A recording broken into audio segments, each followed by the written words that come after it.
Dear students, myself Dr. Leena Garg.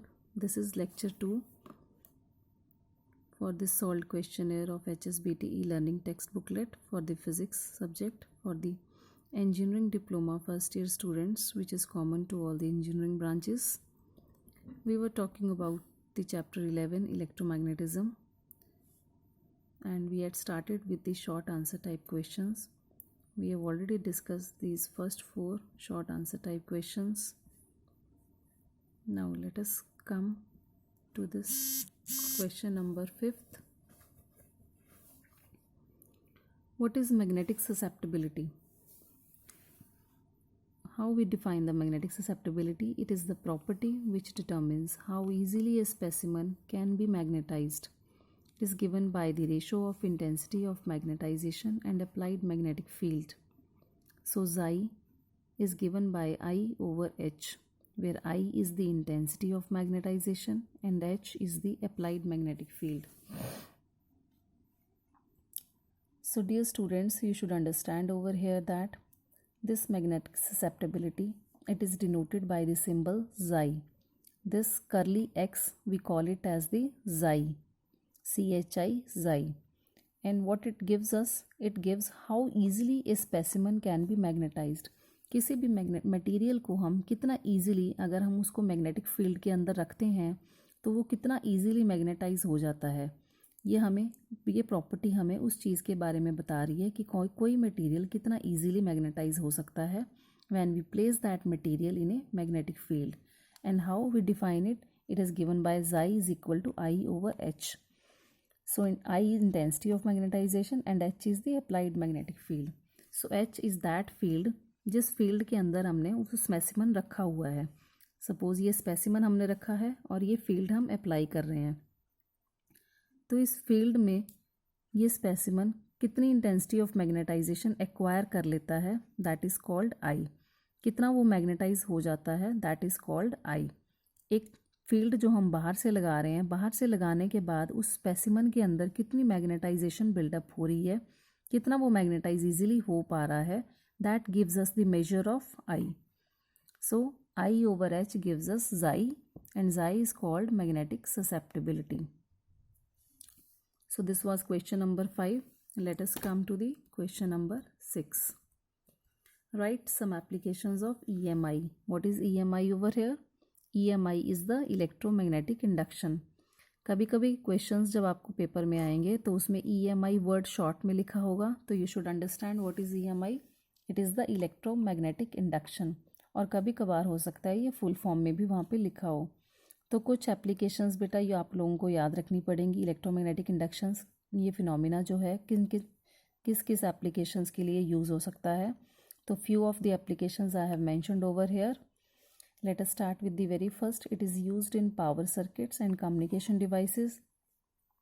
तो mostly बेटा power circuits और कम्युनिकेशन डिवाइसेस जो होते हैं, इन डिवाइसेस में ट्रांसफार्मर एक बहुत कॉमन डिवाइस है जो मोस्टली यूज़ होती है। तो ट्रांसफार्मर बेसिकली 2 तरह के होते हैं, step up transformer, step down transformer. तो स्टेप अप या स्टेप डाउन किसी भी ट्रांसफार्मर की हम बात करें, ये दोनों बेसिकली इलेक्ट्रोमैग्नेटिक इंडक्शन फिनोमिना के ऊपर ही बेस्ड हैं। जैसे हम लोग ऑलरेडी बात कर चुके हैं, इलेक्ट्रोमैग्नेटिक इंडक्शन का मतलब क्या है कि अगर हम एक कंडक्टर कॉइल के साथ जो मैग्नेटिक फ्लक्स एसोसिएटेड है, उस फ्लक्स को अगर हम चेंज कर रहे हैं तो अपने आप एक EMF इंड्यूस हो जाती है इलेक्ट्रिक सर्किट के अंदर. That induced EMF is called, that phenomena is known as electromagnetic induction. तो ये फिनोमिना कई तरह के ट्रांसफार्मर्स में यूज़ होता है, और पावर सर्किट्स और कम्युनिकेशन डिवाइसेस में ट्रांसफार्मर एक बहुत कॉमन सी डिवाइस है जो हम मोस्टली यूज़ करते हैं. तो very first application is in power circuits and communication devices. Then second one is electric motor use principle based on electromagnetism. तो जो इलेक्ट्रिक मोटर है हमारी, वो भी इस प्रिंसिपल के ऊपर वर्क करती है. Then third one is it is used in computer hardware and memory storage devices. Computer hardware systems के अंदर बेटा आप लोगों ने कई बार देखा होगा कि मेमोरी स्टोरेज की काफ़ी सारी डिवाइसेस लगी होती हैं. वो जो डिवाइसेस हैं वो भी इलेक्ट्रोमैग्नेटिक इंडक्शन फिनोमिना के ऊपर बेस्ड हैं, उसी पे वो वर्क करती हैं. और मेमोरी का जो डाटा है वो मेमोरी के अंदर स्टोर करती हैं। Then third one is the electromagnetic induction shielding technology. It has enormous applications in defence systems. आजकल के जो हमारे कंट्री के डिफेंस सिस्टम्स हैं उनमें भी शील्डिंग टेक्नोलॉजी के लिए EMI फिनोमिना को यूज़ किया जाता है।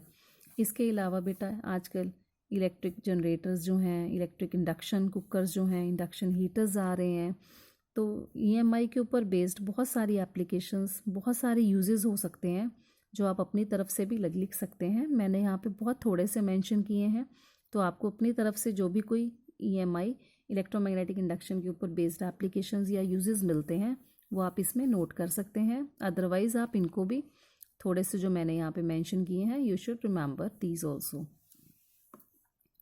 Then coming to the next question, define magnetic field intensity. Magnetic field intensity हम लोग ऑलरेडी अभी अपने लास्ट लेक्चर में 5 फ्लक्स डिफाइन करके चुके हैं। Flux is equal to BA cos theta. इसमें फाई जो है this is flux, B is the magnetic field intensity, A is the area. हम लोग ऑलरेडी अभी फर्स्ट क्वेश्चन में अपने यहाँ पे डिफाइन करके चुके हैं। यहाँ पे हमने करा है ना, ये phi is equal to BA cos theta. इसमें B जो है this is called the magnetic field intensity.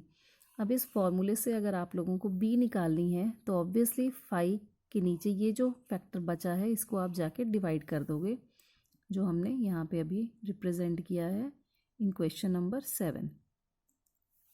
तो 7 क्वेश्चन में आपको इलेक्ट्रिक फील्ड इंटेंसिटी डिफाइन करनी है, जो इस फॉर्मूले से हमने B निकाल लिया है, phi over A cos theta. अब यहाँ पे अगर cos थीटा की वैल्यू 1 हो जाती है, मीन्स अगर थीटा जो है आपका 0 डिग्री हो जाता है, यानी जो एरिया है वो परपेंडिकुलर हो जाता है मैग्नेटिक फील्ड के, मैग्नेटिक फ्लो के, देन यहाँ पे cos theta becomes 1 and B becomes phi over A। This P is the magnetic field intensity which is given here as the flux over area. So how very easily we can write the definition? It is the amount of magnetic flux in a unit area perpendicular to the direction of magnetic flow.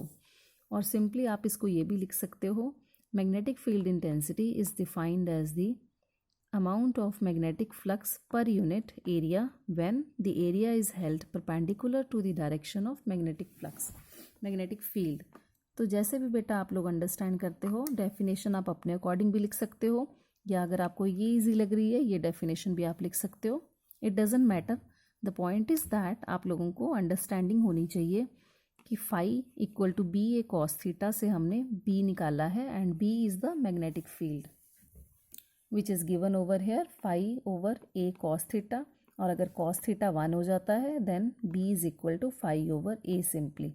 ठीक है, तो simply आप ये लिख सकते हो, magnetic field is defined as the magnetic flux per unit area when the area is held perpendicular to the direction of magnetic field lines. Okay, then coming to the last short question, 8th short question, what is the relation between magnetisation and magnetic field. तो यहाँ पे बेटा अभी आप लोग 5th question के अंदर magnetic susceptibility define करके चुके हैं, और वहाँ पे आप लोग ऑलरेडी बता चुके हैं chi is equal to I over H। I हम लोग कह के चुके हैं अभी इंटेंसिटी ऑफ मैग्नेटाइजेशन, और H है अप्लाइड मैग्नेटिक फील्ड। तो इसी 5th क्वेश्चन को अगर हम यहाँ पे 8th क्वेश्चन के साथ रिलेट करके देखें तो यहाँ हमसे यही पूछा गया है, what is the relation between magnetisation and magnetic field. Magnetisation means intensity of magnetisation which is I, and magnetic field means applied magnetic field जो H है। यानी एक स्पेसिमन को अगर हमने फील्ड के अंदर रखा है और वो फील्ड जो हमने अप्लाई की है बाहर से दैट इज़ H, तो वो स्पेसिमन किस हद तक मैग्नेटाइज हो जाता है, वो उसकी प्रॉपर्टी जो है दैट इज़ कॉल्ड ससेप्टिबिलिटी जाई, मैग्नेटिक ससेप्टिबिलिटी जाई। तो सिंपली इस क्वेश्चन का आंसर हम लोग कैसे लिखेंगे, the relation between magnetisation and magnetic field intensity is given by the magnetic susceptibility chi which is equal to I over H। और यहाँ पे फिर हम I और H को अलग अलग से बता देंगे कि I इज़ द मैग्नेटाइजेशन, या फिर आप इसको ये भी लिख सकते हैं completely I is the intensity of magnetization and H is the magnetic field, या फिर applied magnetic field, one and the same thing. So with this I complete my lecture 2 of this chapter number 11 electromagnetism. इस electromagnetism chapter के short answer type questions बेटा हम लोग complete कर चुके हैं। तो अब हम नेक्स्ट लेक्चर में यानी लेक्चर 3 के अंदर लॉन्ग आंसर टाइप क्वेश्चंस के बारे में डिस्कस करेंगे। Thank you.